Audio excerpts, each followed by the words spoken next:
صليت على إبراهيم وعلى آل إبراهيم في العالمين إنك حميد مجيد. قال الله تبارك وتعالى في كلامه المجيد: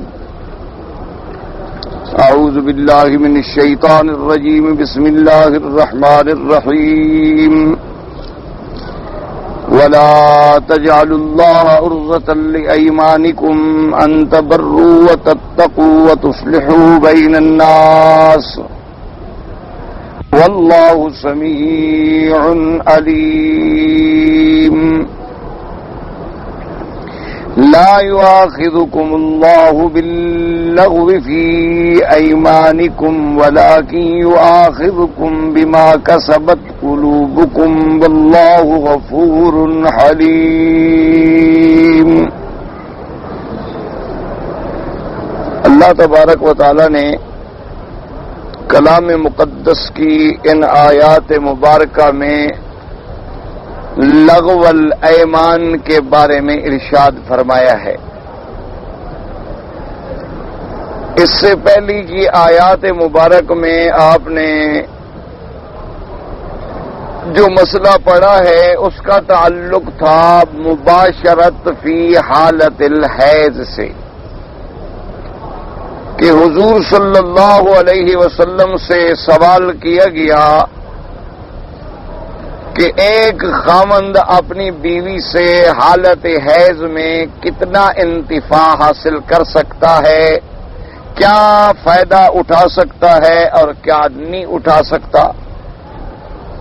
جیسا آپ پڑھ چکے ہیں کہ اس کی وجہ یہ تھی کہ یہود کے اندر یہ عادت تھی کہ ایام حیض میں وہ عورت سے بالکل علیحدہ ہو جاتے تھے، یعنی کھانا پینا رہنا لیٹنا اٹھنا بیٹھنا سب عورت علیحدہ ہو جاتی تھی. اس کو علیحدہ کمرے میں رکھا جاتا، علیحدہ برتنوں میں کھانا کھاتی، علیحدہ کمرے میں رہتی جب تک کہ وہ پاک نہ ہو جائے.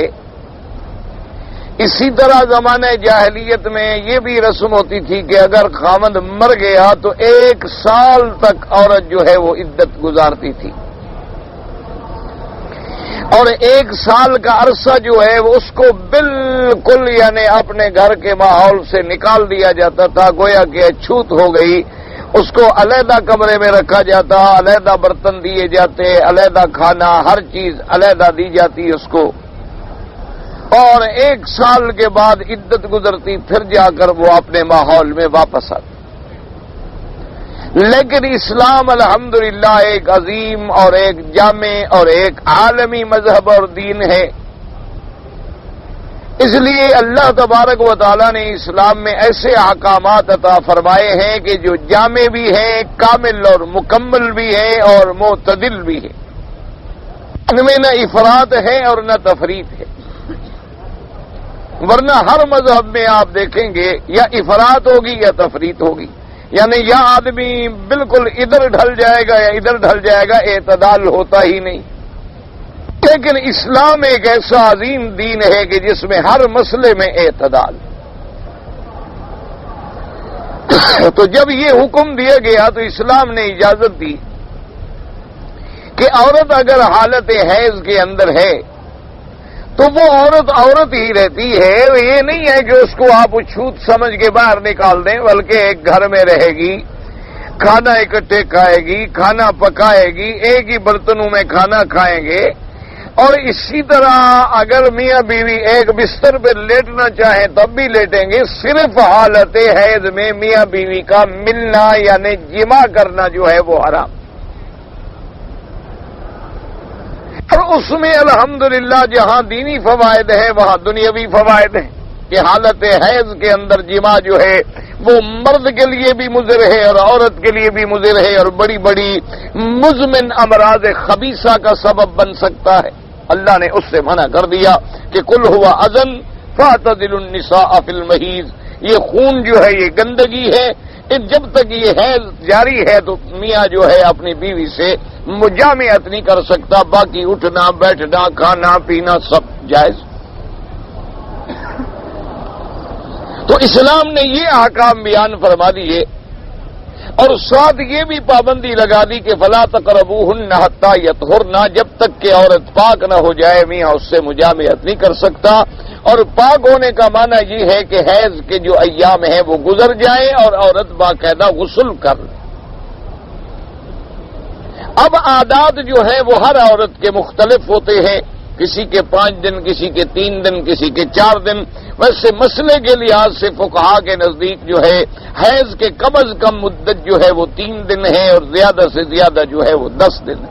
10 دن کے بعد پھر حیض نہیں ہوتا بلکہ بیماری ہو جاتی، اس کو استحاضہ کہا جاتا۔ اب دوسرا مسئلہ اللہ پاک نے یہ بھی بیان فرما دیا کہ جب عورت پاک ہو جائے تو اب میاں بیوی جو ہے وہ ایک دوسرے کو ملے، فاتوہن من حیث امرکم اللہ۔ اور اسی میں اسلام نے ایک مسئلہ اور بھی ہمیں وضاحت کے ساتھ سمجھا دیا کہ جو بعض جاہل یا بعض معاند لوگ جو ہیں، اللہ معاف کرے، وہ عورتوں کے ساتھ بھی عمل لواطت کرتے ہیں، جیسے مردوں کے ساتھ نعوذ باللہ بدفعلی کرتے ہیں، اسی طرح بعض لوگ اپنی عورتوں کے ساتھ بھی ایسی حرکات کرتے ہیں۔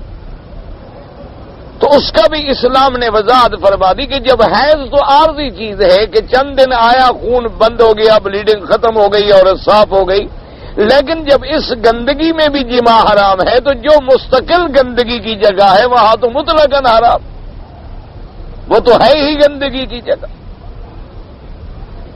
اسی لیے اسلام نے ایک عظیم تشبیہ دی، فرمایا کہ عورتیں کیا ہیں تمہارے لیے، نساؤکم حرث لکم، عورتیں تو تمہارے لیے کھیتی، جیسی اللہ تبارک و تعالیٰ نے تمہیں زمین عطا فرمائی ہے اس میں تمہاری کھیتیاں اگتی ہیں، اس میں تمہارے فصلات اگتے ہیں۔ اللہ نے تمہارے لیے عورت کو جہاں تمہارا لباس بنایا ہے، جہاں تمہاری تسکین کا ذریعہ بنایا ہے، جہاں اللہ نے عورت کو تمہارا رفیق حیات بنایا ہے، جہاں اللہ نے عورت کو تمہارا ہر دکھ سکھ کا ساتھی بنایا ہے، وہاں تمہارے لیے کھیتی بھی ہے کہ اللہ اسی سے تمہیں اولاد عطا فرماتے ہیں، تولد و تناسل ہوتا ہے، تمہیں لڑکے دیتے ہیں، تمہیں لڑکیاں دیتے ہیں، اور پھر تمہاری نسل آگے بڑھتی ہے اور وہی ذریعہ بنتی ہے تمہارے نام کو باقی رکھنے کا، اور پھر وہ تولد و تناسل جو ہے وہ ذریعہ بنتا ہے امت رسول پاک صلی اللہ علیہ وسلم میں کثرت کا،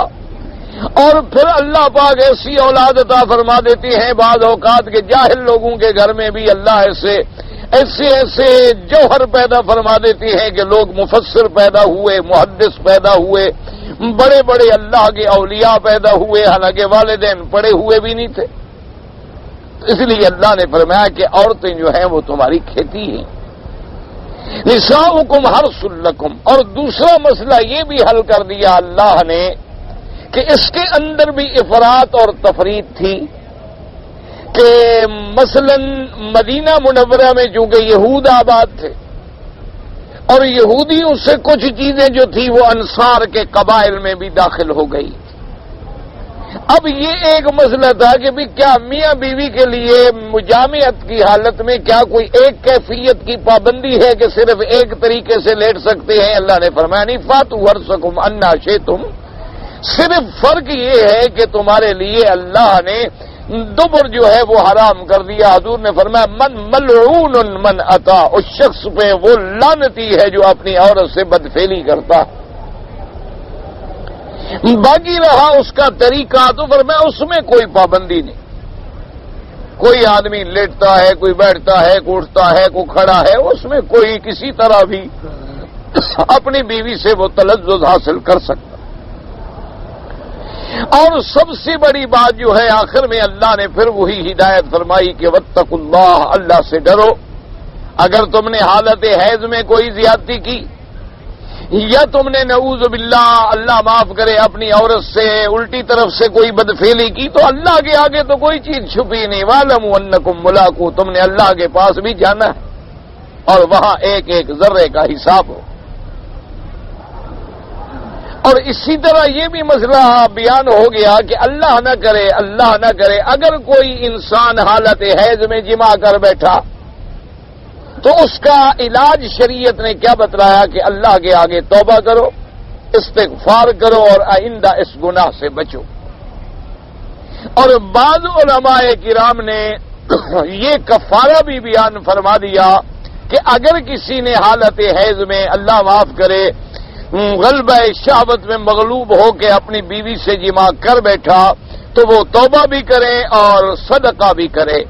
اور بعض علماء نے بعض روایات کو سامنے رکھ کے یہ بھی فرمایا کہ اگر حیض کے ابتدائی دن ہے تو 1 دینار صدقہ کرے. اب جو 1 دینار کی قیمت بنتی ہو، اس زمانے میں جو 1 دینار تھا اس کے مطابق آج جو قیمت بنتی ہو اتنا صدقہ کرے. اور اگر عورت کے آخر دن تھے، خون ختم ہو گیا تھا، پھر بھی ابھی غسل نہیں کیا تھا، تب بھی وہ نصف دینار جو ہے صدقہ کرے اور توبہ کرے اور آئندہ جو ہے وہ ایسی حرکتوں سے باز آ جائے. اب ان آیات میں اللہ تبارک و تعالی نے ہمیں ایک اور مسئلہ سمجھایا. اللہ نے ان آیات میں فرمایا کہ وَلَا تَجْعَلُوا اللَّهَ عُرْضَةً لِأَيْمَانِكُمْ أَن تَبَرُّوا وَتَتَّقُوا وَتُصْلِحُوا بَيْنَ النَّاسِ وَاللَّهُ سَمِيعٌ عَلِيمٌ. لا يؤاخذكم الله باللغو في أيمانكم ولكن يؤاخذكم بما كسبت قلوبكم والله غفور حليم. اللہ نے فرمایا کہ تم اپنی قسموں کو ڈھال نہ بناؤ. ولا تجعلوا الله عرضة، عرضة مانا ڈھال، حجاب، اپنی قسموں کو کہ اس جو حجاب بنے تمہارا نیکی کرنے سے، بھلائی کرنے سے، اصلاح کرنے سے. اللہ سننے والے ہیں، اللہ جاننے والے ہیں. کیا معنی مسئلہ سمجھیں کہ بعض اوقات آدمی جو ہے اللہ معاف کرے قسم کھا بیٹھتا ہے کہ بھائی میں اپنی بیوی کے ساتھ بات نہیں کروں گا. اب حالانکہ بیوی کے ساتھ بات کرنا تو حکم ہے شرعاً کہ آدمی اپنی بیوی کے حقوق ادا کرے. وَلَهُنَّ مِثْلُ الَّذِي عَلَيْهِنَّ، جیسے تمہارے حقوق عورت کے ذمے ہیں، عورت کے حقوق بھی تمہارے ذمے. جیسے کہ عورت کے ذمے مرد کے حقوق ہیں کہ مرد کی اطاعت کرے. مرد کی جب نظر پڑے تو مرد کو خوشی حاصل ہو، یعنی وہ اپنے لباس کو، اپنی شکل کو ہر وقت اچھا رکھے تاکہ مرد کو خوشی میسر ہو. اور اگر مرد غائب ہو جائے تو اس کے مال کی حفاظت کرے، اس کی عزت کی حفاظت کرے، اس کی عصمت کی حفاظت کرے، اس میں خیانت نہ کرے. اور پھر اس کے گھر کا سنبھالنا، اس کے بچوں کو نگرانی کرنا، ان کو وقت پر دین کے لیے، اسکول کے لیے، مدرسے کے لیے تیار کرنا. جیسے عورت کے فرائض میں ہے، خامد کے بھی ذمے ہے کہ اس کے نان نفقے کا خیال رکھے، اس کے لباس کا خیال رکھے، اس کی رہائش کا خیال رکھے، اس کے جائز اخراجات جو ہیں وہ ادا کرے. اسے تکلیف ہے تو اس کا علاج، معالجہ، ہمدردی، اس کے ساتھ ہر قسم کا حسن سلوک کرے. تو اب اگر کوئی آدمی قسم کھا لے کہ نہیں جی میں تو بیوی سے بات نہیں کروں گا، یا قسم کھا لے کہ میں بھائی کے گھر میں نہیں جاؤں گا، یا قسم کھا لے کہ میرا فلاں بھائی جو ہے اس کے ساتھ آئندہ میں مدد نہیں کروں گا، بس اب تک جو میں نے مدد کی ہے وہ کی ہے، بس ختم، اس نے مجھے کوئی صلہ نہیں دیا. اللہ نے فرمایا یعنی تم اللہ کی قسمیں کھا کے نیکی سے رکنا چاہتے ہو اور قسموں کو ڈھال بنانا چاہتے ہو کہ چونکہ میں نے جی قسم کھا لی ہے میں کیا کروں. اگر کوئی آدمی اس کو کہے کہ بھائی تم اپنے بھائی کے گھر میں نہیں جاتے ہو، اللہ کے بندے تمہارا بھائی ہے، وہ کہے جی میں کیا کروں، میں قسم کھا بیٹھا ہوں لہذا میں قسم نہیں توڑتا. اگر کوئی آدمی کہے کہ بھی تم نے فلاں غریب کی ہمیشہ مدد کرتے تھے اور تم نے کیا وجہ ہے کہ اس کی مدد چھوڑ دی، تم نے کہا بس جی اس سے مجھے تکلیف ہوئی اور میں نے قسم کھا لی. اللہ نے فرمایا قسموں کو ڈھال مت بناؤ، اپنے ایمان کو تم ڈھال مت بنایا کرو کہ اس کی وجہ سے پھر تم نیکی کے کام چھوڑ دو. جیسا کہ روایات میں آتا ہے کہ جب سیدہ عائشہ صدیقہ رضی اللہ تعالی عنہا، آپ پر اللہ معاف کرے جب یہودیوں نے تہمت لگائی اور بی بی عائشہ صدیقہ رضی اللہ تعالی عنہا پر بہتان عظیم گھڑا گیا، تو اس زمانے میں بعض صحابہ جو تھے رضوان اللہ علیہم اجمعین، وہ بھی اس پراپگنڈے کا شکار ہو کے وہ بھی بیچارے ان کے ساتھ شامل ہو گئے، کیونکہ جب بات پھیلائی جائے، جب ایک بات کو اڑایا جائے تو اس کے اندر بعد بیچارے نہ کردہ گناہ لوگ جو ہوتے ہیں وہ بھی شریک ہو جاتے ہیں، جیسے حضرت مصطح رضی اللہ تعالیٰ عنہ شریک ہو گئے، حضرت حسان رضی اللہ تعالیٰ عنہ شریک ہو بیٹھے، حالانکہ اللہ کے نزدیک وہ صحابہ ہیں، وہ پاک ہیں، وہ صدوق ہیں، وہ عدول ہیں، رضی اللہ عنہم ورضوا عنہ، لیکن جب بات یہ ایک فطری نیچر ہے، جب آپ کوئی بات چھیڑ دیں نا جی، ایک بات کو چھیڑ دیں، چاہے وہ بات جھوٹی بھی ہو تو بعد اس کے اثر میں سچے لوگ جو ہیں وہ بھی آ جاتے ہیں۔ تو اب الحمدللہ جب بات ختم ہو گئی، اللہ نے قرآن نازل فرما دیا اور سیدہ عائشہ رضی اللہ تعالی عنہا کی برات جو ہے اللہ نے آسمانوں سے قرآن میں نازل کر دی۔ اب اتنا بڑا اعزاز مل گیا بی بی عائشہ کو کہ قیامت تک قرآن میں ان کی برات جو ہے وہ پڑھی جائے گی۔ تو حضرت صدیق رضی اللہ تعالیٰ عنہ بعض صحابہ کی مدد فرماتے تھے، وہ غریب تھے، مستحق تھے، ان کی مدد فرمایا کرتے تھے۔ حضرت ابوبکر غصے میں آ گئے، فرمایا کہ آج کے بعد میں ان کی مدد نہیں کروں، میری بیٹی پر تہمت لگانے میں شریک ہو گئے، غصے میں آ گئے۔ اس کے بعد اللہ نے پھر آیت اتاری اور حضور نے بلا کے فرمایا کہ یہ تم نے کیا کیا؟ اگر ان سے غلطی ہو گئی تو اس کا مطلب یہ تو نہیں کہ دوسرا بھی جواب میں اس کی طرح غلطی کرے۔ اسی طرح ایک واقعہ اور بھی احادیث مبارک میں آتا ہے کہ سیدنا ابوبکر الصدیق رضی اللہ تعالی عنہ وارضاہ آپ کے گھر میں مہمان آئے اور حضرت سیدنا صدیق حضور کی خدمت میں تھے، ان کو وہاں دیر ہو گئی۔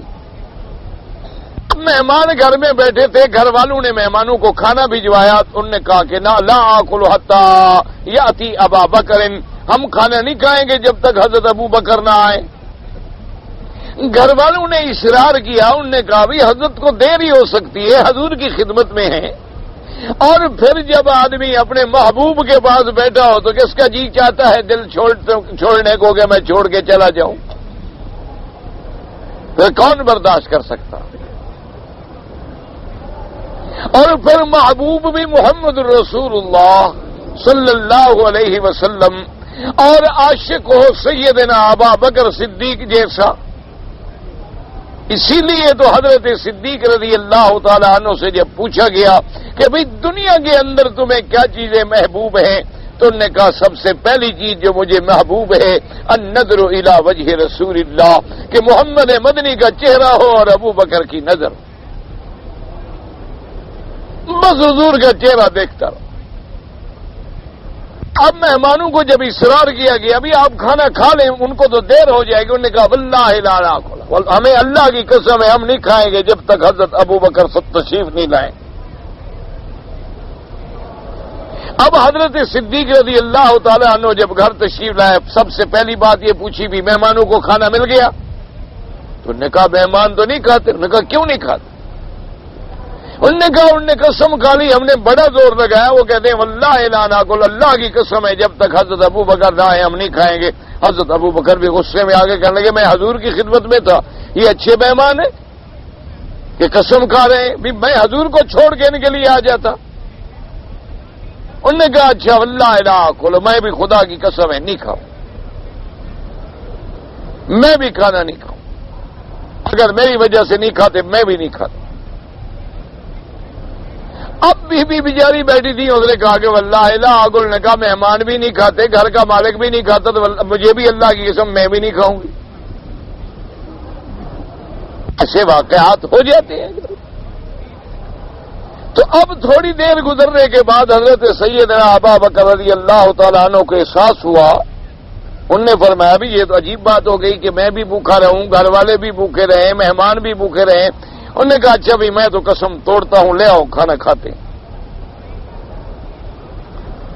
مہمانوں کے پاس کھانا لے آئے اور آ کے کھانا کھا لیا، اور صبح حضور پاک کی خدمت میں آ کے یہ سارا واقعہ عرض کیا۔ آپ نے فرمایا اچھا کیا تم نے، اگر کوئی آدمی ایسے قسم کھا بیٹھے تو اس کو ایسی قسم توڑ دینی چاہیے. یہ کیا مطلب ہے کہ اچھائی کے کام سے ایک آدمی قسم کھا لے میں اچھائی نہیں کروں گا, میں بھلائی کا کام نہیں کروں گا, میں خیرات نہیں کروں گا, میں اس کی مدد نہیں کروں گا, میں اس طالب کو نہیں پڑھاؤں گا, یہ کوئی بات ہے؟ ایسی قسم جو ہے وہ توڑ ڈالو اور اچھائی کا کام جو ہے وہ کر لو. اچھا, ایسی قسم کو توڑنے کے لیے اسلام نے کفارہ رکھا. یاد رکھو, بعض لوگ یہ سمجھتے ہیں کہ بھئی جیسی مرضی آئے قسم کھا لو بعد میں کفارہ دے دیں گے. یہ غلط بات. یہ تو اللہ کے نام کے ساتھ نعوذ باللہ استہزاء اور کھیلنے والی بات ہے, اللہ کے غضب کو دعوت دینے والی بات. قسم توڑنے کا مطلب کیا ہے کہ اگر تم نے ایسی قسم کھائی ایسے کام سے جس کا کرنا ضروری تھا اور تم نے بے وقوفی کر کے قسم کھا لی کہ میں نہیں کروں گا, میں باپ کے گھر میں نہیں جاؤں گا. اب ایسا کوئی بے وقوف ہے کہ باپ کے گھر میں نہیں جاؤں گا؟ بھئی کیوں نہیں جاتے ہوگا؟ جی میں نے قسم کھا لی ہے. وہ اللہ کے بندے, والدین کی اطاعت تو اللہ نے قرآن میں فرض کر دی اور اللہ نے اپنی عبادت کے بعد ان کا مقام رکھ دیا. وَقَضَىٰ رَبُّكَ أَلَّا تَعْبُدُوا إِلَّا إِيَّاهُ وَبِالْوَالِدَيْنِ إِحْسَانًا. اس جگہ یہ نہیں کہ ایسے نعوذ باللہ تم لوگوں کو دھوکہ دینے کے لیے قسم کھا لو اور دل میں یہ سمجھو کہ میں کفارہ ادا کر دوں گا. یہ تو پھر اللہ کے غضب کو دعوت دینی ہو. اب وہ کفارہ کیا ہوتا ہے کہ اگر کوئی آدمی ایسی غلطی کر بیٹھے, انسان ہے, ایسی غلطی کر بیٹھے تو اسلام نے اس کے نکلنے کا حل بھی رکھا ہے کہ کیا کرو. فَكَفَّارَتُهُ إِطْعَامُ عَشْرَةِ مَسَاكِينَ من اوسط ما تطعمون اہلیکم. اللہ نے فرمایا کہ تم 10 مسکینوں کو پھر کھانا کھلاؤ. اور آئندہ ایسی بات نہ کرو. یہ نہیں کہ تم تلاؤ کر لو کہ روزے قسم کھا لی اور روزانہ 10 مسکینوں کو کھانا کھلا دیا. یہ مسئلہ نہیں ہوتا. اللہ ہماری نیتوں کو جانتے ہیں کہ بھئی یہ قسم ہم نے غلطی کی تھی اور اگر توڑنی پڑی تو ہم نے کفارہ بھی دے دیا. تو گویا ہمیں اللہ کی عظمت کا پورا پورا احساس ہے. ایک مسئلہ جو ہے قرآن مقدس میں یہ بیان ہوا جو آیت آپ پڑھ رہے ہیں کہ وَلَا تَجْعَلُوا اللَّهَ عُرْضَةً لِأَيْمَانِكُمْ. نہ بناؤ اللہ کے نام کی قسموں کو تم ڈھال کہ أَن تَبَرُّوا وَتَتَّقُوا وَتُصْلِحُوا بَيْنَ النَّاسِ وَاللَّهُ سَمِيعٌ عَلِيمٌ. اللہ سننے والے ہیں تمہارے اقوال کو اور جاننے والے ہیں تمہاری حرکات کو اور تمہارے افعال کو. اب دوسرا مسئلہ جو ہے نا آیات مبارکہ میں بیان کیا گیا کہ لا یؤاخذکم اللہ باللغو فی ایمانکم ولکن یؤاخذکم بما کسبت قلوبکم واللہ غفور حلیم. اب دوسرا مسئلہ سمجھیں کہ لا یؤاخذ اللہ باللغو فی ایمانکم. اللہ تبارک و تعالیٰ تمہیں نہیں پکڑیں گے, نہیں سزا دیں گے ایسی قسموں میں جو لغو کے اعتبار سے تم نے کھائیں. لغو کا کیا معنی کہ آدمی کی نیت بھی نہیں تھی قسم کھانے کی, نہ عزم تھا نہ ارادہ تھا, لیکن بس بلا وجہ قسم کھا لی. یا ایسے کام پہ جو ماضی میں گزرا یا ایسے کام پہ مثلا جو آئندہ آنے والا ہے. مثلا ارادہ نہیں, کسی نے کہا کہ بھئی آپ کو پتا ہے کہ فلاں آدمی آ گیا ہے, اس نے کہا اللہ قسم آ گیا. اچھا, کبھی ایسا ہوتا ہے کہ قسم کھانے کا ارادہ نہیں تھا لیکن کھا بیٹھا اور وہ یہ سمجھتا تھا کہ میں سچ کہہ رہا ہوں اور حقیقت میں سچ نہیں تھا. سمجھے, ایک تو ہوتا ہے نا کہ بس بغیر ارادے کے قسم منہ سے نکل گئی. جیسے بعض لوگوں کی عادت ہو جاتی ہے, اللہ معاف کرے, کہ بات پہ ان کی منہ سے قسم نکل جائے گی.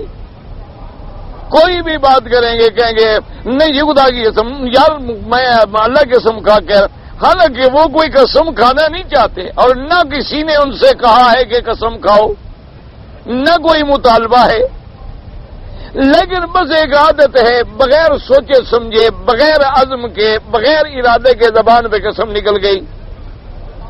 یا دوسری صورت یہ ہے کہ اس نے کہا کہ مجھے اللہ کی قسم ہے کہ زید جو ہے وہ آ گیا ہے, فلاں آدمی جو ہے آ گیا ہے.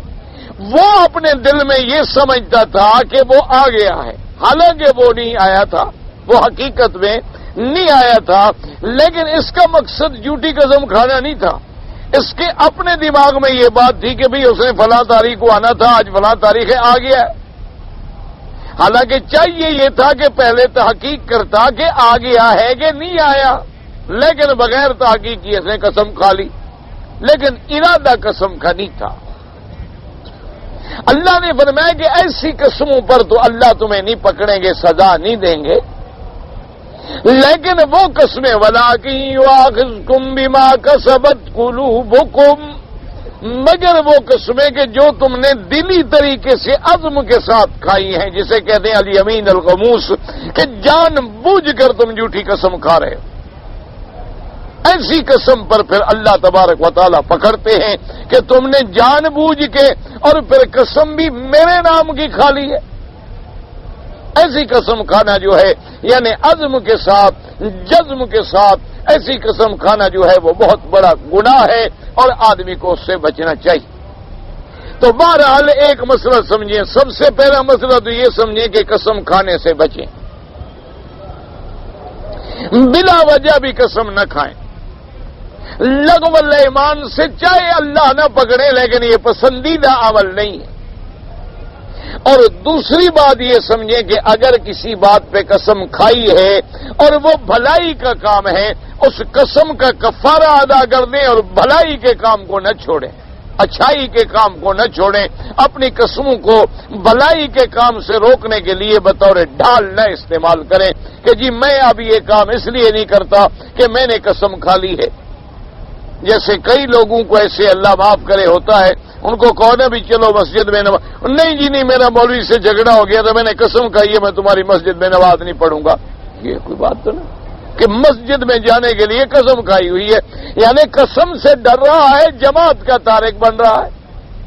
یعنی اندازہ فرماؤ اس کے دین کا، جیسے کہ آج کل لوگ جو ہیں اللہ تبارک و تعالی رحمت فرمائے، بعض چھوٹی چھوٹی چیزوں سے تو بچتے ہیں اور بڑی چیزوں میں واقع ہو جاتے۔ اللہ نے فرمایا کہ جو اگر تم جھوٹی قسم کھاؤ گے تو پھر میں پکڑتا ہوں، لیکن فرمایا اگر تم توبہ کر لو، استغفار کر لو تو اللہ غفور بھی ہے اور حلیم بھی ہے، اللہ بخشنے والے بھی ہیں اور اللہ حلم والے بھی ہیں کہ جلدی میں گناہوں پر ہمیں سزا نہیں دیتے۔ اگر ہمیں ہر گناہ کی سزا دیں تو کوئی آدمی ہمیں زمین پر چلتا ہوا بھی نظر نہ۔ اور اسی کے ساتھ ایک مسئلہ سمجھ رہے ہیں کہ اگر قسم کھانی بھی ہو پہلے تو قسم کھانے سے بچیں۔ اچھا، ایک ہمارے یہاں دیہات میں جاہلوں میں ایک بڑا مسئلہ مشہور ہے، وہ بھئی قسم نہ کھانا حق نہ حق لگتی ہے، یہ بڑی جھوٹی بات، یعنی نعوذ باللہ اللہ بھی نہ حق بھی پکڑ لیتے ہیں، یعنی کتنا بڑا جھوٹ ہے خدا پر۔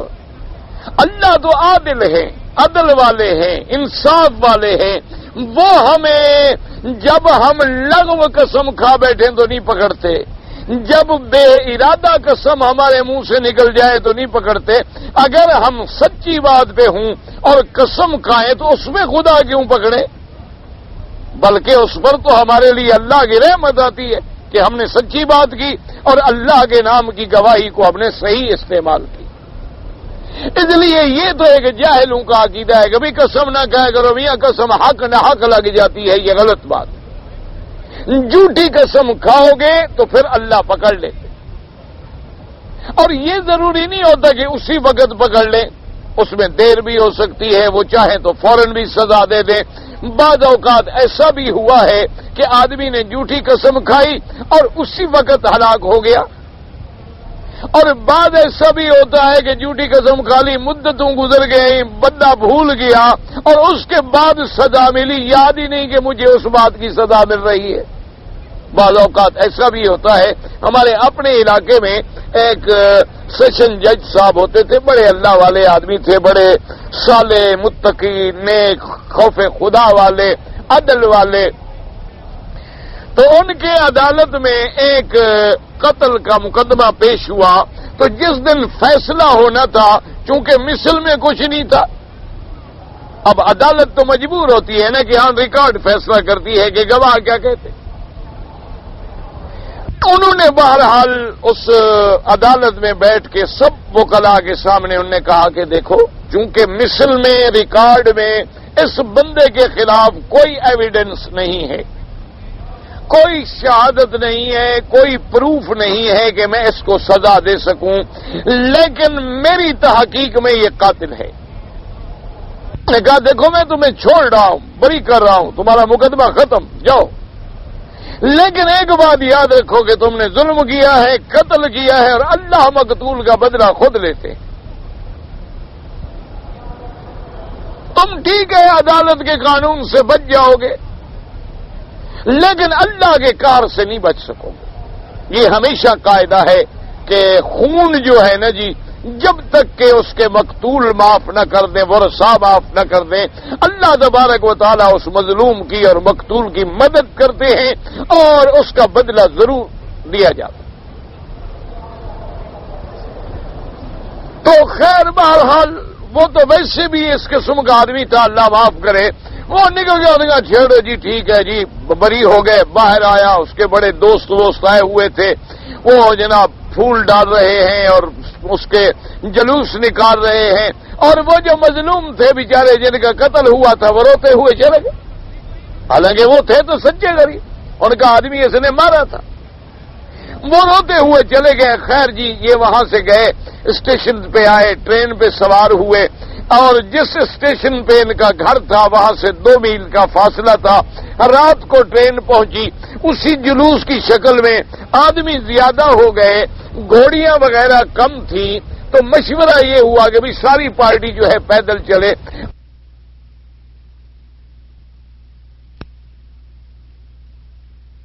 اللہ عالم اس سے کہا کہ بھی تم اس واقعے میں قسم کھاتے ہو؟ اس نے کہا قسم کھاتا ہوں۔ اس نے کہا سوچ لو تم جھوٹی قسم کھا رہے ہو۔ اس نے کہا نہیں جی میں قسم کھاتا ہوں۔ کہا پھر وضو کرو۔ وضو کر کے آ گیا، جج صاحب نے پھر روکا، اس نے کہا عقل کرو، میں جانتا ہوں تم جھوٹی قسم کھا رہے ہو اپنی وردی بچانے کے لیے، اور دنیا کی سزا کچھ نہیں ہوتی، اگلی سزا سے ڈرو۔ انہوں نے کہا نہیں جی میں قسم کھاتا ہوں۔ کہا ٹھیک ہے قسم کھاؤ۔ قسم کھایا، باہر نکلا، کچھ 4 میل یا 10 میل نہیں گیا ہوگا کہ ٹکڑے ٹکڑے ہو گیا، ایکسیڈنٹ ہو گیا۔ بعض اوقات تو اللہ جھوٹی قسم پہ اسی وقت سزا دے دیتے، اور بعض اوقات تو سزا میں دیر ہو جاتی ہے، لیکن ہر آدمی کو بچنا چاہیے۔ ہاں ایک بات یہ ہے کہ تم ایک واقعے کے گواہ ہو، تم صحیح معنی میں جانتے ہو کہ یہ حق ہے، اور اگلا مطالبہ کرتا ہے قسم کھاؤ، تم کھا رہے ہو، بالکل ٹھیک ہے، اس میں کوئی ڈر نہیں۔ اللہ نعوذ باللہ کسی بندے کو بغیر اس کے جرم کے نہیں پکڑتے۔ وما ربک بظلام للعبید، اللہ اپنے بندوں پہ ظلم کرنے والے نہیں۔ اور تیسرا مسئلہ یہ سمجھ لیں ساتھ میں کہ اگر قسم کھانی پڑے تو قسم صرف اللہ کے نام کی ہوتی ہے، یعنی اللہ کا نام ہے، اللہ کے اسماء ہیں، اللہ کے صفات ہیں، ان کی قسم کھا سکتے ہیں۔ اللہ کے نام کے سوا کسی غیر کی قسم کھانا جو ہے وہ اتنا بڑا گناہ ہے کہ حضور نے فرمایا جو شخص اللہ کے بجائے کسی غیر کی قسم کھائے گویا اس نے اللہ کی ذات کے ساتھ شرک کیا۔ جیسے کہ ہمارے ہاں بعض جاہل لوگ جو ہیں، اللہ معاف فرمائے، اللہ انہیں بھی ہدایت دے، اللہ ہمیں بھی ہدایت دے۔ بعض ہمارے لوگ ہوتے ہیں نا جی، مجھے پیر کی قسم ہے، مجھے اپنے پیر کے آستان شریف کی قسم ہے، مجھے حضرت کے مزار کی قسم ہے، مجھے پیر صاحب کے روضے کی قسم ہے، مجھے اپنے بیٹے کی قسم ہے، مجھے آنکھوں کی قسم ہے۔ اور یہ تو عام ہو گیا ہے کہ جی میں اپنے رزق کے اڈے پہ بیٹھا ہوں، مجھے رزق کی قسم ہے۔ یہ شرک ہے، چھوٹا موٹا گناہ بھی نہیں۔ ایک تو ہوتا ہے نا چھوٹا سا گناہ ہے، چلو بھی صغیرہ گناہ ہے، وضو کریں گے دھل جائے گا، کوئی اپنا اچھا کلمہ زبان سے نکالیں گے دھل جائے گا۔ یہ گناہ فرمایا من حلف بغیر اسم اللہ فقد کفر، اور ایک روایت میں ہے فقد اشرک، کے مشرک بن جاتا ہے۔ کیوں مشرک بن جاتا ہے؟ یاد رکھو قسم اس چیز کی کھائی جاتی ہے جس کی دل میں عظمت ہو، اگر دل میں عظمت نہ ہو تو پھر آدمی قسم نہیں کھاتا۔ آپ دیکھیں کبھی آپ نے اس پلاسٹک کے گلاس کی قسم کھائی ہے؟ دل میں کیا ہے، چھوڑو یار کیا ہے، گلاس ہے معمولی سا، اس کی کون قسم کھائے؟ آپ کعبہ کی قسم کھائیں گے، دل میں عظمت ہے۔ آپ قرآن کی قسم کھائیں گے، دل میں عظمت ہے کہ قرآن اللہ کا کلام ہے، کعبہ اللہ کا گھر ہے، تو عظمت جو اللہ کی ہے وہ کسی غیر کی ہو نہیں سکتی۔ اور دوسری بات یہ ہے کہ جب آدمی قسم کھاتا ہے تو اس کے دل میں یہ یقین ہوتا ہے کہ اگر میں نے جھوٹ بولا قسم کھا کے، اگر میں نے جھوٹی قسم کھائی تو لازماً مجھے نقصان ہوگا۔ تو نفع نقصان کے دینے والا کون ہے؟ اللہ ہے۔ اب اگر اس نے پیر کے مزار کی قسم کھائی، پیر کی قسم کھائی، پیر کے روزے کی قسم کھائی، تو عقیدہ کیا بن گیا کہ اگر میں نے جھوٹی کھائی تو پیر نقصان دے گا، پیر مجھے لڑے گا، اور پیر کی کہانی لگ گئی تو پھر میری تو جان گئی، میں تو نہیں بچ سکتا۔ اور بعض نعوذ باللہ ثم نعوذ باللہ بعض لوگوں کا تو یہ غلط عقیدہ ہوتا ہے، میں اللہ کی جھوٹی قسم کھا لو پھر بھی کچھ نہیں ہوتا، پیر کی نہ کھانا، پیر تو فوراً مار دیتا ہے۔ وہ اللہ کے نام کی ان کو کہو کہ جھوٹی قسم کھاؤ 10 کھا جائیں گے، کہو اچھا جی بیٹے کے سر پہ ہاتھ رکھو، کہے گا نہیں میرا بیٹا مر جائے۔ تو اب مانا کیا ہوا کہ بیٹے کی عظمت خدا کی عظمت سے بڑھ گئی۔ نتیجہ کیا نکلا کہ آدمی نے ایک تو جھوٹی قسم کھائی اور ایک کافر اور مشرک بن گیا۔ اس لیے اللہ تبارک و تعالی نے ان چیزوں سے بھی منع کر دی۔ لیکن اب قرآن میں سمجھیں کہ اس سے پہلے تو مسئلہ تھا حیض کا، آگے مسئلہ آ گیا قسم کا۔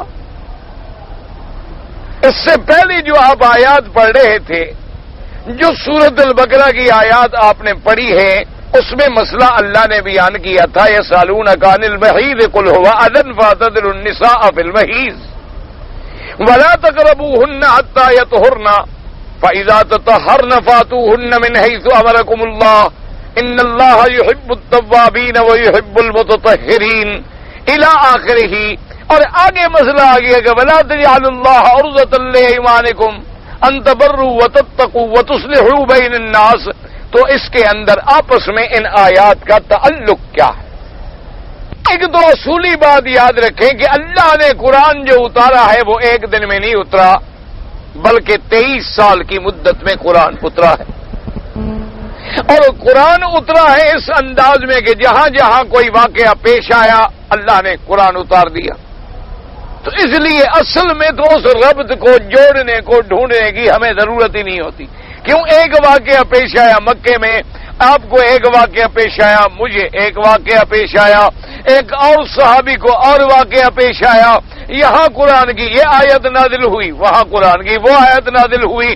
تو اصل میں تو پہلی چیز یہ ہے کہ اس اعتبار سے ربط کو جوڑنا جیسے عام کتابوں کے اندر ہوتا ہے ضروری نہیں ہے، کیونکہ اللہ کا قرآن جو ہے وہ ایک حکم ہے، وہ ایک امر ہے، اس میں نواہی ہے، وہ اللہ کا کلام ہے۔ آپ دیکھیں نا مثلا ایک دن میں بادشاہ کے دفتر سے کتنے حکم جاری ہوتے ہیں، اس کی سزا معاف کر دو، اس کا فلاں کام کر دو، اس کا فلاں کام کر دو، اس کو مکان کے پیسے دے دو، اس کو انعام دے دو، اس کو سزا دے دو۔ اب شام کو کوئی لسٹ بنا کے ان کے ربط بناتا رہے، جوڑتا ہے۔ یار یہ عجیب بات ہے، ایک آرڈر میں تو ہے اس قاتل کو چھوڑ دو، اگلے آرڈر میں اس کو بلڈنگ دے دو، کیا مانا؟ اب پڑھنے والا جو ہے وہ تو بے وقوفی سے کہے گا یار عجیب بات ہے، کوئی ربط ہی نہیں ہے، اور جو سمجھنے والا ہوگا وہ کہے گا عقل کی بات کرو، یہ تو بادشاہ کا آرڈر ہے، جیسے جیسے فائلیں پیش ہوتی گئی حکم ہوتا گیا۔ تو یہ بھی تو اللہ کا ایک کلام ہے کہ جیسے جیسے واقعات آتے گئے، جیسے جیسے سوال آتے گئے، اللہ نے اس کا حل بیان فرما دیا۔ پہلے تو ایسے واقعات میں علماء نے لکھا ہے کہ ہمیں پڑھنے کی ضرورت ہی نہیں ہے، کیونکہ ایک آدمی نے آگے پوچھا یسألونک عن الشہر الحرام، میرے مدنی یہ مہینے جو ہیں حرمت والے 4 مہینے، ان کے بارے میں کیا حکم ہے، ان میں جہاد کا کیا حکم ہے، قتال کا کیا حکم ہے؟ اللہ نے وہ آیت نازل فرما دی۔ اچھا کسی نے پوچھا یسألونک ماذا ينفقون، کہ حضور ہم کتنی خیرات کریں، کتنی خرچ کریں؟ تو وہاں جواب آ گیا۔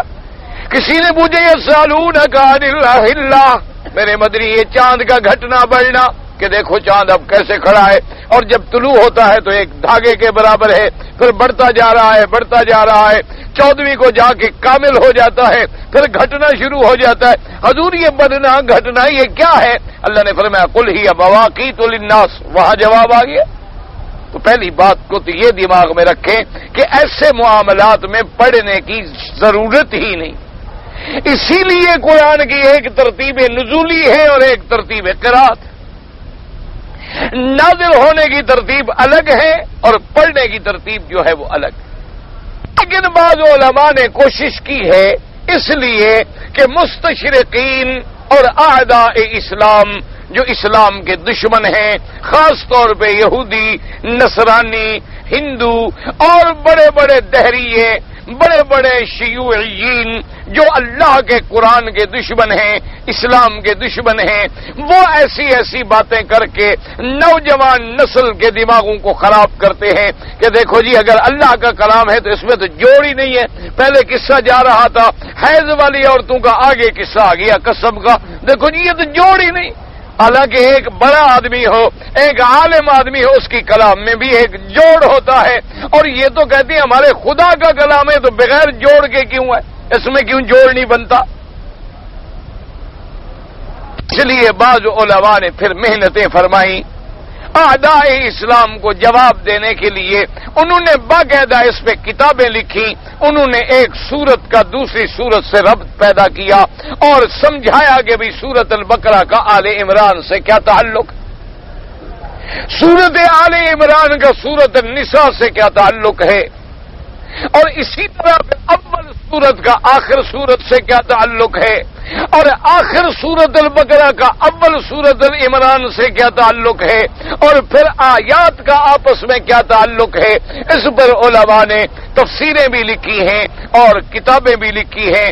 جیسے ایک بڑی مشہور تفسیر ہے نظم الدرر فی ربط الآیات والصور، علامہ بقائی کی، اب جو تباہ بھی ہو گئی اور ماشاءاللہ کافی مدت سے وہ کتاب نایاب تھی، لیکن اب جو ہے وہ دوبارہ تباہ ہو گئی ہے اور مل سکتی ہے. اس میں بھی انہوں نے بڑی محنت کی ہے اور بڑی عظیم تفسیر ہے ماشاءاللہ. تو بہرحال تو اب ان آیات کے بارے میں بھی علماء نے جواب دیا کہ بھئی اصل وجہ یہ ہوتی ہے کہ جب ایام حیض ہوتے ہیں تو آدمی اپنی میاں بیوی کے اندر وہ قربت نہیں ہوتی جو حالت طہارت میں ہوتی ہے. دیکھو نا جی کچھ بھی ہو تو آخر آدمی جب عورت پاک ہے تو میاں بیوی کسی وقت بھی آپس میں لیٹ سکتے ہیں، لیکن عورت کو حیض ہو تو خامن دور دور رہے گا. کبھی ذرا قریب رہنے سے ہو سکتا ہے میری خواہشات بھڑک اٹھے اور میں قابو نہ پا سکوں، تو ذرا اپنے آپ کو بچاتا ہے.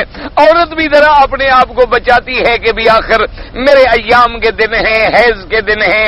اچھا وہ سامنے آنے سے بھی گھبراتی ہے، ذرا گھر والوں میں بچوں میں کہیں میرے خون کے قطرات کپڑوں پہ نظر نہ آ جائیں.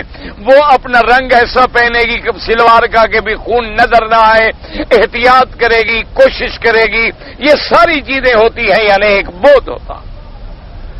اسی لیے آپ نے دیکھا ہے نا اسلام نے حکم دیا ہے کہ اگر عورت حیض میں ہو تو طلاق نہ دو.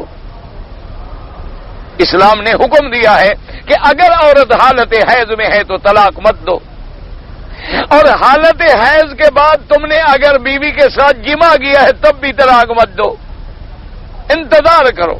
یعنی حیض گزر جائے، عورت طہر میں ہو، پاک ہو، اور تم نے جمع بھی نہ کیا ہو، پھر جا کے شرعی سنت کے مطابق طلاق دو. وجہ کیا ہے کہ بھی طلاق میں تو حیض میں تو آدمی ویسے دور ہے، طلاق دے دے گا تو اور دوری بڑھ جائے گی. لیکن اگر طور ہوگا تو رجوع کا زیادہ امکان ہے جو ایام حیض میں نہیں ہے. اس لیے اللہ کی حکمتیں ہیں. اللہ تبارک و تعالی نے اس کے فوراً بعد ایک مسئلہ بیان فرما دیا، اور اگلا مسئلہ جب آپ پڑھیں گے تو بات واضح ہو جائے گی. آگے مسئلہ اس کے بعد بیان ہوگا کہ جو لوگ قسم کھا لیتے ہیں کہ مجھے اللہ کی قسم ہے میں 4 مہینے تک اپنی بیوی سے صحبت نہیں کروں گا. اگلا مسئلہ جو آگے پڑھ رہے ہیں اگلی آیات میں للذین یؤلون من نسائہم، مسئلہ ایلا جب آپ پڑھیں گے تو آپ کو واضح ہو جائے گا کہ اس قسم کا تعلق جو ہے وہ بھی عورتوں سے آ رہا ہے، اور پہلے حیض کے مسئلے کا تعلق جو ہے وہ بھی عورت کے ساتھ تھا. تو لہذا اللہ کا قرآن جو ہے وہ تو آپس میں ایک دوسرے سے ایسے جڑا ہوا ہے جیسے موتی جڑے ہوئے ہوں. ان کے اندر تو کسی نقص کے پیدا ہونے کا سوال ہی پیدا نہیں ہوتا. اور اسی طرح علماء نے بیان فرمایا کہ عام طور پر بھی یہ ہوتا ہے کہ حالت حیض میں جب عورت ہوتی ہے اور میاں کی اس کے ساتھ چونکہ قربت نہیں ہو رہی تو کبھی کبھی وہ آ کے ایسی قسمیں بھی کھا بیٹھتے ہیں. اچھا میں اب تمہارے ساتھ نہیں لیٹوں گا, اچھا میں تمہارے ساتھ نہیں سوؤں گا, اچھا میں نے تمہیں بلایا تم نہیں. انہوں نے کہا میں حیض کی حالت میں, کہا بس ٹھیک ہے بس آئندہ میرے پاس مت آیا کرو. ایسی قسمیں کھا لیتی ہیں. تو اس لیے اللہ نے ان قسموں کا مسئلہ بھی بیان فرما دیا کہ تاکہ تمہارے مسائل, اگر کوئی قسم کھا بیٹھے بیوی سے بات نہیں کروں گا یا کوئی قسم کھا بیٹھے بیوی کے ساتھ نہیں لیٹوں, یہ غلط بات ہے, غلط بات ہے. ایسی قسموں کو تم ڈھال مت بناؤ. اور اسی طرح پھر آدمی لغو الایمان بھی کھاتا رہتا ہے. ان سے بھی اللہ نے سمجھا دیا کہ ہاں اگر تم نے کوئی قسم کھائی اور بما کسبت قلوبکم, جو تم نے اپنے دل کے ارادے سے عزم کے ساتھ قسم کھائی تو اس پر پھر تمہارا مواخذہ بھی ہوتا ہے. لیکن اگر توبہ کر لو, اللہ تبارک و تعالی غفور بھی ہیں, اللہ تبارک و تعالی حلیم بھی ہیں, بخشنے والے بھی ہیں اور رحم فرمانے والے بھی ہیں.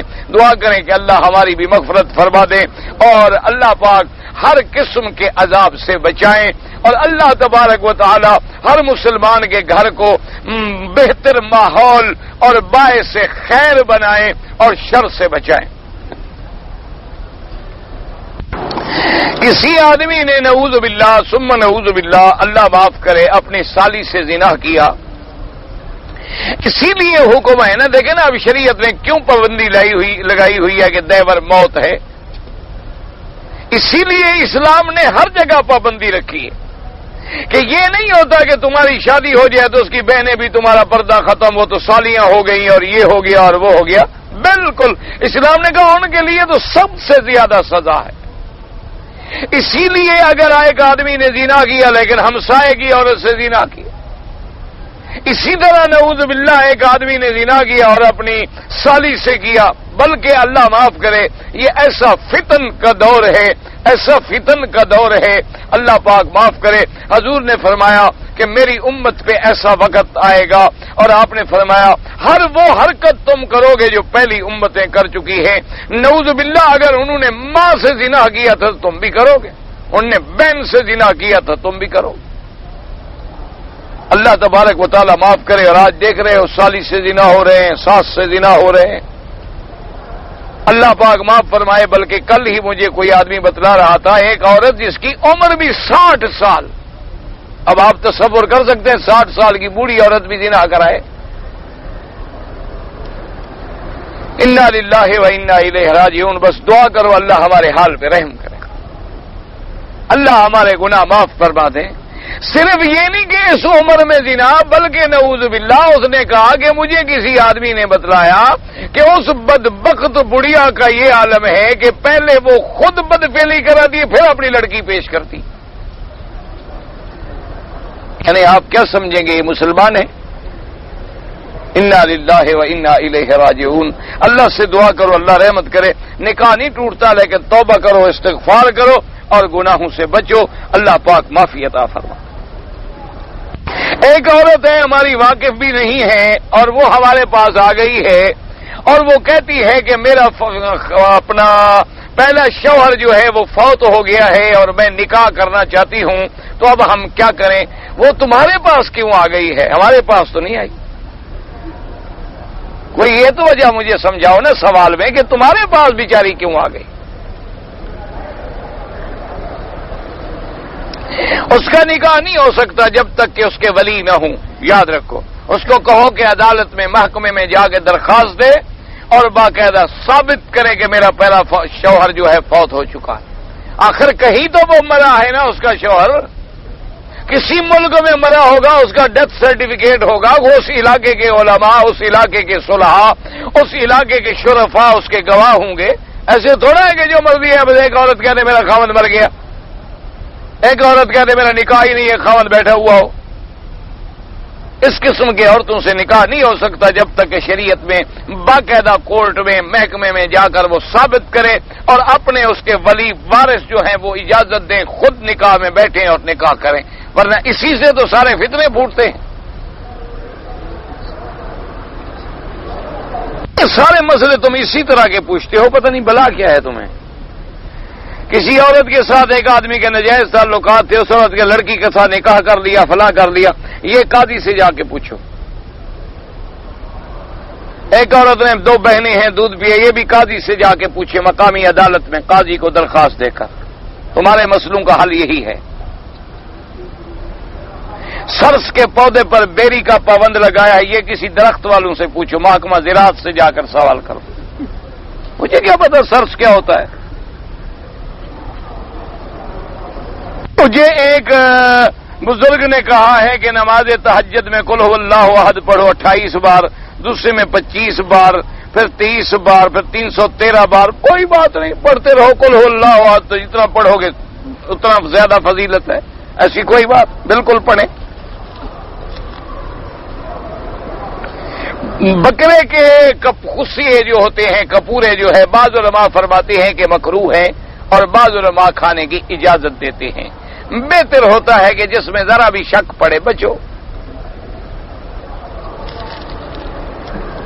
محرم کی 10 تاریخ کو میٹھے چاول اور شربت بانٹتے ہیں، وہ اس کے بارے میں کیا حکم ہے؟ کیوں یعنی کیوں بانٹتے ہیں؟ خوشی میں کہ حضرت حسین شہید ہو گئے، آج شربت پئیں؟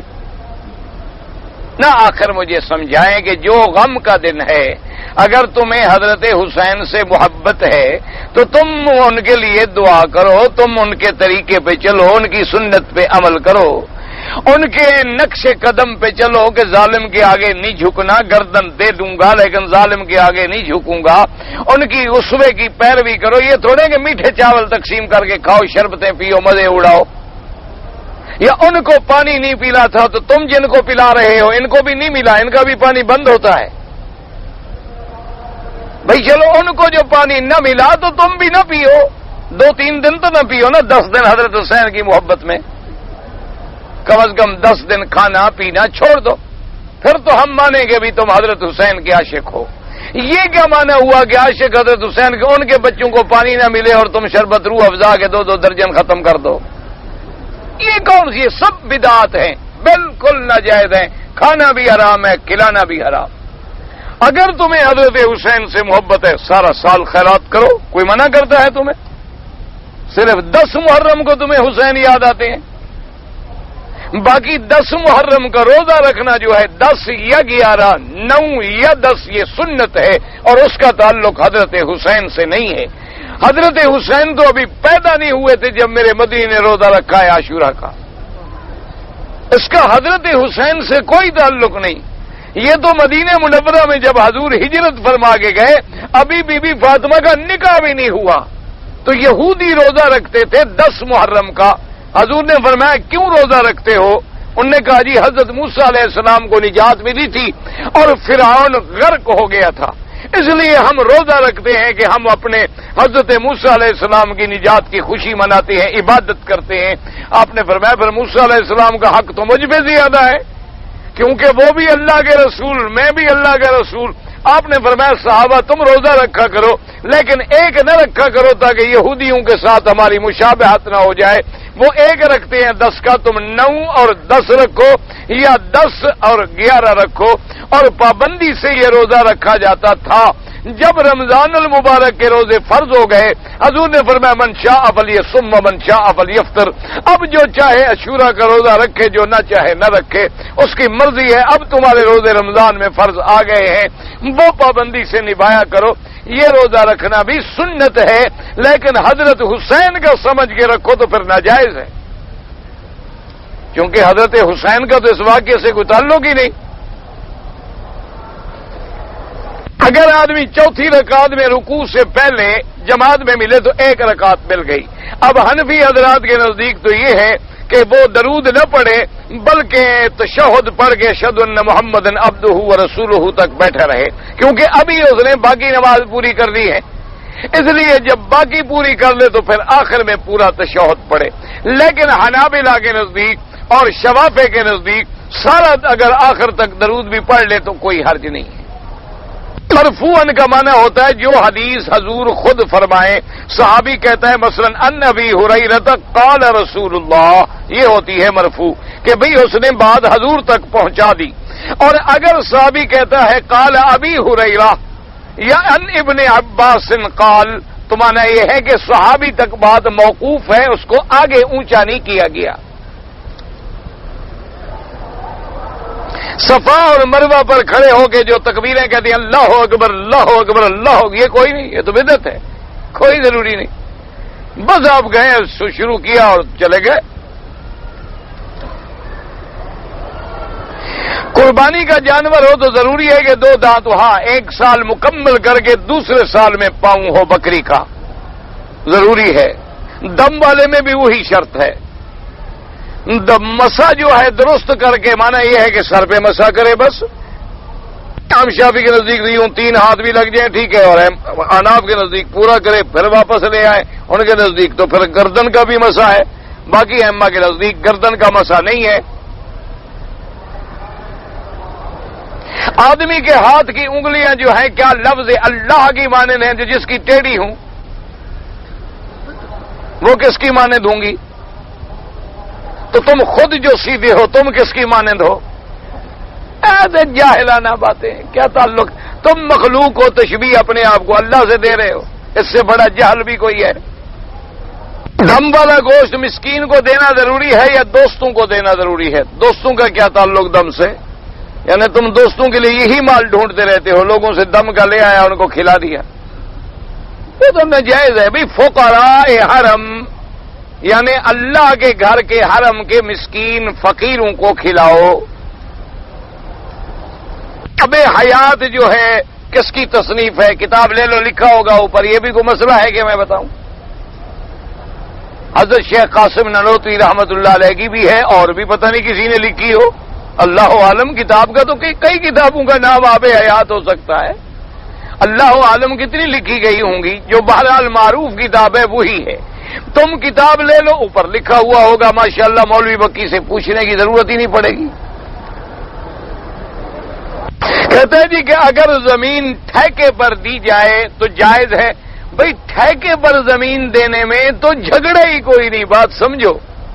یعنی اگر میں زمین دے دوں کہ بھئی میں 2000 روپے ٹھیکے پہ ایکڑ دے دیا، اس میں تو کوئی جھگڑا ہی نہیں ہے۔ البتہ مزارگیری میں جھگڑا ہے، یعنی جو ہم دیتے ہیں نا زمین مزیروں کو کہ بھی تم کاش کرو اور محصول ہمارا اور جو رحکام ہوگی وہ تمہاری، اس میں تو امام ابو حنیفہ رحمۃ اللہ علیہ اس کو ناجائز کہتے ہیں۔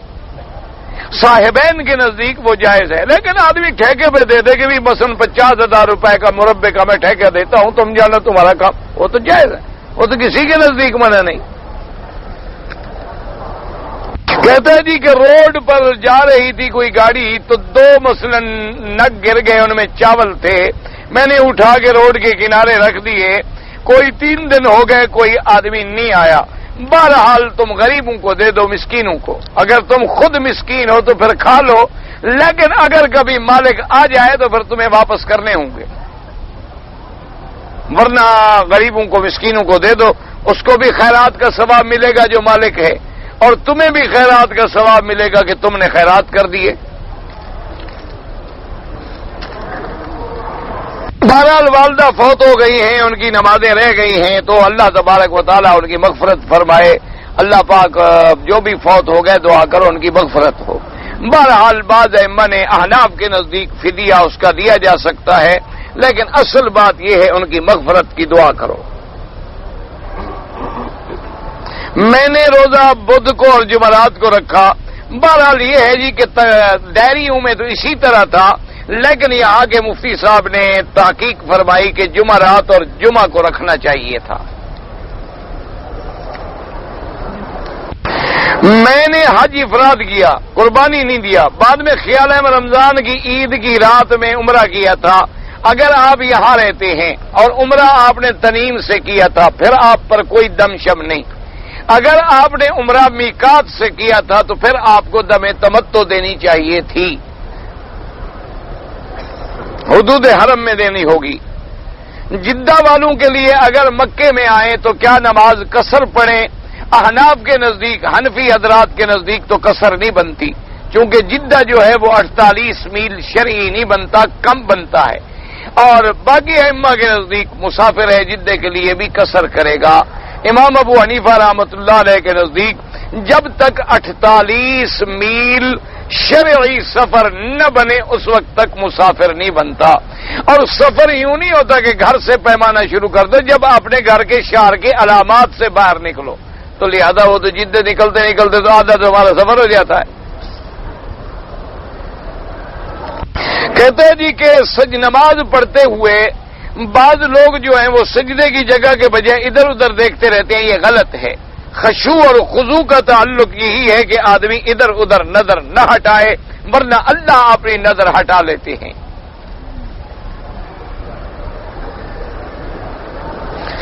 کہتے ہیں جی کہ اگر کوئی آدمی بیوی سے رات کو روشنی میں مجامعت کرے، ہم بستری کرے تو جائز. کیوں بیوی کو دن کو نہیں دیکھتے ہو؟ دن کو دیکھنا جائز ہے تو رات کی روشنی میں بھی دیکھنا جائز ہے. بیوی جو ہے تمہاری اللہ کے بندے، بیوی کو دیکھنے میں کوئی حرج نہیں. دوسری عورت کو تم نہ دیکھو، بیوی کو جس طرح مرضی آئے دیکھتے رہو، کوئی فرق نہیں پڑتا. دن کو بیوی سے ہم بستری جائز ہے، کیوں جائز نہیں؟ یعنی رات کو بیوی ہوتی ہے، دن کو بیوی نہیں ہوتی. اللہ کے بندے بیوی ہے، دن ہو رات ہو تمہاری مرضی ہے. کیا ہے؟ محرم کے مہینے میں عمرہ کرنے کا کوئی حکم نہیں.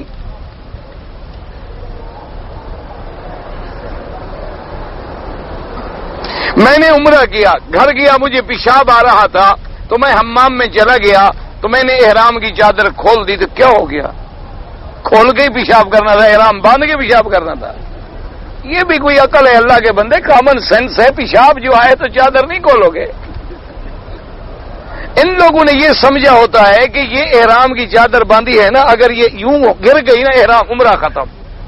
اللہ کے بندے اس کا کیا ہے؟ کھل گئی، گر گئی، پھر رکھ لی، پھر باندھ لی، گندی ہو گئی، اتار کے دھو لی، بدل ڈالی اور چادر پہن لی، کچھ بھی نہیں ہوتا.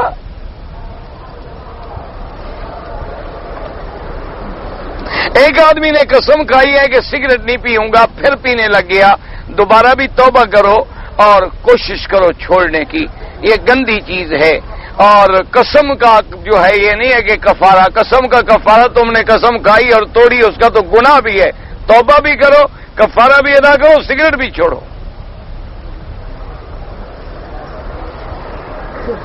ہمارے دو عزیز ہیں، وہ طواف الوداع کے بغیر چلے گئے اور ان کو معلوم تھا کہ طواف الوداع ضروری ہے، تو پھر وہ ایک ایک دم ادا کریں گے، ایک ایک بکری یہاں پیسے بھیج کے دم ادا کروائیں. پتہ بھی تھا کہ طواف الوداع واجب ہے تو پھر چلے. اگر انہوں نے طواف زیارت کے بعد کوئی طواف کیا تھا پھر بکری سے بچ جائیں گے. ایک بات یاد رکھو، یعنی اگر طواف زیارت جو کرتے ہیں نا 10, 11, 12 کو، اس کے بعد اگر انہوں نے کوئی ایک طواف 2 طواف کیے تھے پھر تو جرمانے سے بچ جائیں گے. لیکن کوئی طواف